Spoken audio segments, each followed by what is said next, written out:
Ang ginawa ng Facebook na pinakamalaking, involvement talaga yung chat.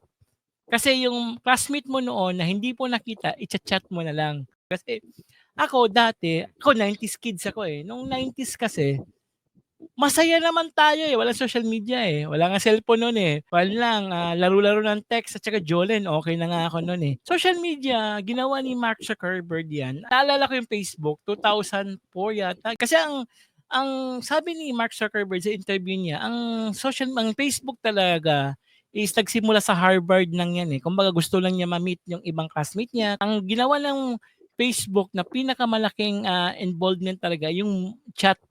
Kasi yung classmate mo noon na hindi po nakita, i-cha-chat mo na lang. Kaya yun yung, maganda sa social media. Ang problema kasi, naging toxic din siya ngayon, eh, sa Hmm, ating panahon.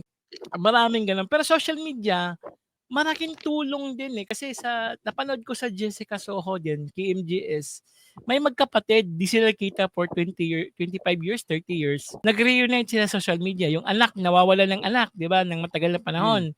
Nakita niya sa Facebook, maraming tao nakakatulong. The bad side of social media is naging toxicity na rin sa our daily living.